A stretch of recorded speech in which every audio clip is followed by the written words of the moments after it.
सभी का स्वागत है। आज के वीडियो में हम मानव शरीर की संरचना और कार्य, work and structure of human body, इसके अंतर्गत पाचन तंत्र, डाइजेस्टिव सिस्टम, इसके बारे में जानेंगे। इसके पहले का वीडियो हमने डाइजेस्टिव सिस्टम, पाचन तंत्र के बारे में बनाया था, जिसमें मुख्य पाचन अंग और पाचक ग्रंथियाँ कौन कौन सी होती है। अगर आपने नहीं देखा है तो आई बटन में जाकर या डिस्क्रिप्शन में जाकर देख सकते हैं। तो चलिए शुरू करते हैं आज का वीडियो। सबसे पहले जानते हैं पाचन क्या है। तो पाचन क्या होता है? जटिल पदार्थों को सरल पदार्थों में तोड़ना। जब भी हम भोजन ग्रहण करते हैं मुंह से, तो वे क्या रहते हैं? जटिल रहते हैं। उसको छोटे छोटे टुकड़ों में तोड़ा जाता है और शरीर के अन्य अंगों, जो पाचन अंग है और पाचक ग्रंथि है, उसके द्वारा सरल पदार्थों में उसको तोड़ने का काम किया जाता है। यह एक फिजियोकेमिकल, अर्थात कहना चाहिए भौतिक रासायनिक प्रक्रिया है। भोजन को जब मुख द्वारा चबाया जाता है तो उस दौरान वह फिजिकल प्रक्रिया होती है। साथ ही साथ ग्रंथियों द्वारा जब एंजाइम्स या लार ग्रंथियों द्वारा जो अलग अलग एंजाइम्स भोजन में मिलते हैं, वह एक प्रकार का केमिकल प्रक्रिया होती है। इस तरीके से यह फिजियोकेमिकल प्रक्रिया है। पाचन की जो क्रिया है उसका कार्य मुख्य क्या होता है? भोजन से ऊर्जा का निर्माण करना। हम सभी जान रहे हैं कि भोजन से हमें क्या मिलती है? एनर्जी मिलती है, ऊर्जा। तो भोजन से ऊर्जा का क्या होता है? निर्माण होता है।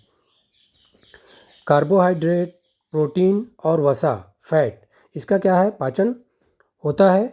जबकि जल, पानी, विटामिन और खनिज लवण, जो मिनरल्स होते हैं, उसका पाचन नहीं होता, क्योंकि ये क्या होते हैं? बहुत बारीक कण होते हैं और इनका क्या होता है? सीधा अवशोषण होता है।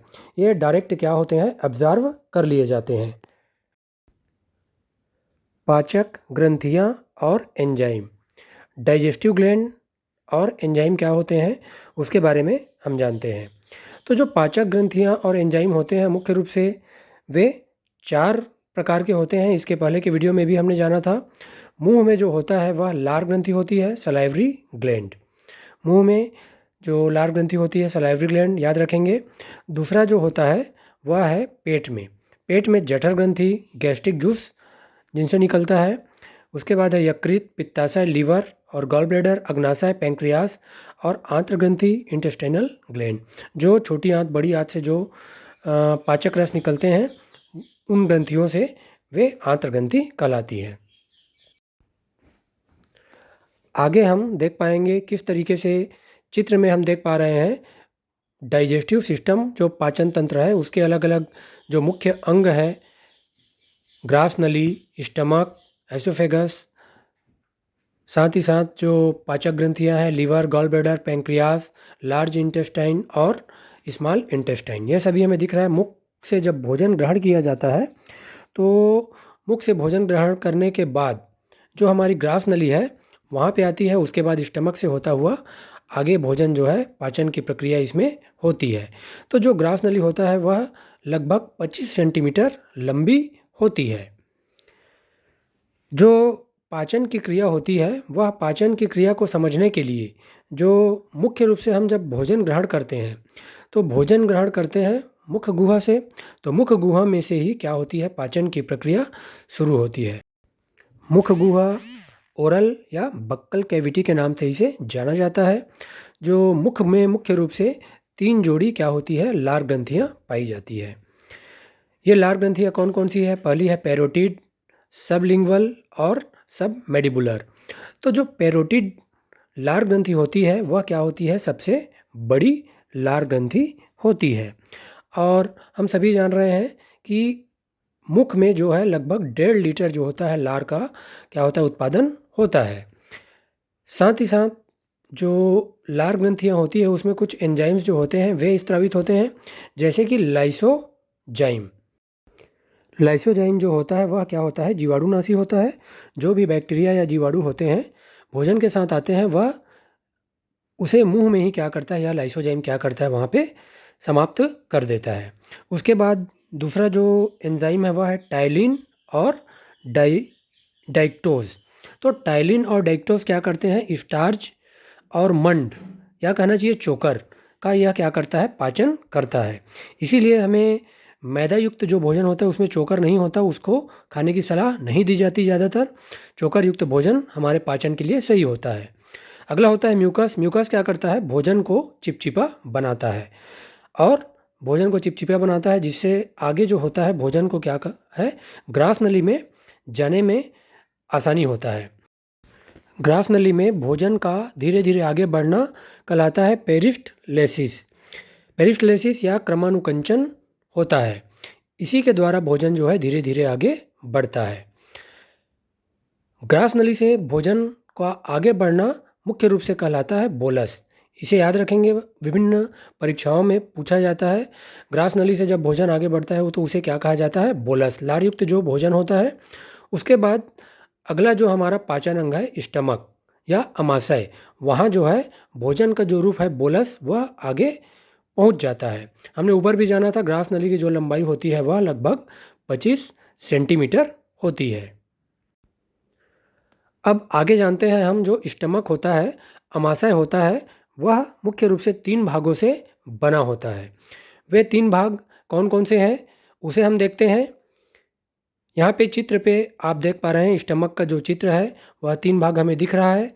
वे 3 भाग मुख्य रूप से होता है, पहला जो भाग होता है वह होता है कार्डियक। कार्डियक के साथ साथ होता है फंडिक और पाइलोरिक, ये 3 भाग होते हैं। तो जो कार्डियक भाग होता है उसमें मुख्य रूप से HCl या कहना चाहिए हाइड्रोक्लोरिक एसिड पाया जाता है। HCl जो होता है वह क्या होता है? जीवाणुनाशी होता है। भोजन में लार के साथ जो बैक्टीरिया या जीवाणु होते हैं वह अगर यहाँ तक स्टमक तक पहुँच जाता है तो वह HCl क्या करता है? उन बैक्टीरिया या जीवाणुओं को मारने का काम करता है। साथ ही साथ जो कार्डियक भाग में HCl होता है वह क्या है? भोजन को टुकड़ों में तोड़ता है और उसको पचाने का जो प्रक्रिया है उसको आगे बढ़ाता है। तो इस तरीके से HCl का यह मुख्य काम होता है। उसके बाद दूसरा भाग जो होता है, आप देख पा रहे हैं चित्र में दिख रहा है, यहाँ पे एक कांटेदार संरचना हमें दिखाई दे रही है। वह कांटेदार संरचना जो बीच का भाग है वह है फंडिक। तो फंडिक में कांटे जैसी संरचना होती है और यह कांटे जैसी संरचना क्या करता है? भोजन को रोक कर रखता है। भोजन जो है सीधा आगे ना बढ़े, इसके लिए फंडिक में ये कांटेदार संरचना होती है और भोजन को रोक कर रखता है। और कभी जब हमें भूख लगता है तो क्या होता है? भूखा रहने पर यह क्या होता है? हमें चुभता है, इसीलिए कहा जाता है कि पेट में चूहे दौड़ रहे हैं। तीसरा भाग जो होता है पाइलोरिक।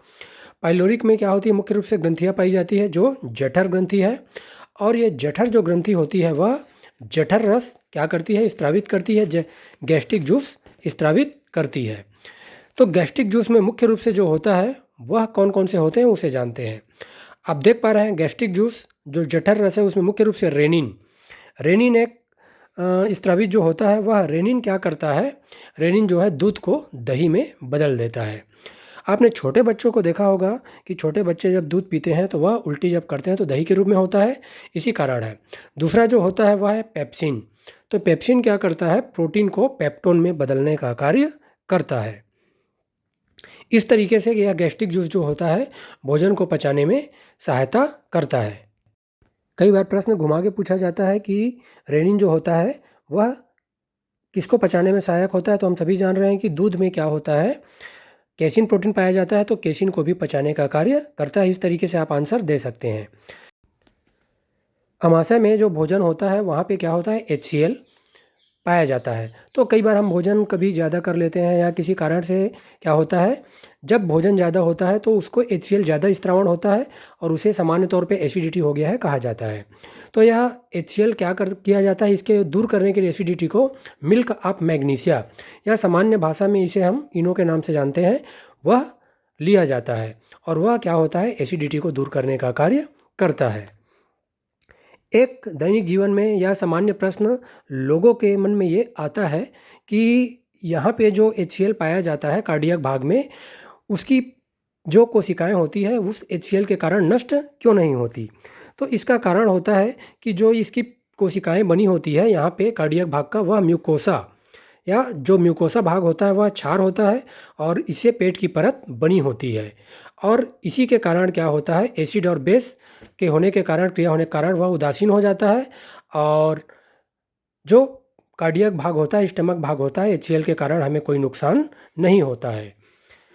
तो याद रखेंगे, यह सभी विभिन्न परीक्षाओं में पूछा जाता है। साथ ही साथ भोजन के बाद अक्सर ये हम देखते हैं कि भोजन के बाद नींद आने की समस्या होती है। तो इसका कारण क्या होता है कि जो पेशियाँ जो होती है वे क्या करती है, कार्य करने के कारण जो पचाने का कार्य होता है वह ज़्यादा करने के कारण अन्य कोशिकाओं की जो एनर्जी है उसको खींच लेती है। इसी कारण अक्सर हमें खाने के बाद नींद आती है, ये इसका कारण होता है। साथ ही साथ भोजन जो है स्टमक से अमाशय से जब आगे बढ़ता है तो वह काइम का रूप ले लेता है। याद रखेंगे, विभिन्न परीक्षाओं में पूछा जाता है कि भोजन जब अमाशय से आगे बढ़ता है तो उसे क्या नाम से जानते हैं, तो उसका रूप जो है काइम के नाम से जाना जाता है। जब ग्रास नली से आगे बढ़ता है तो बोलस और अमाशय से आगे बढ़ता है तो काइम। तो आज के वीडियो में इतना ही।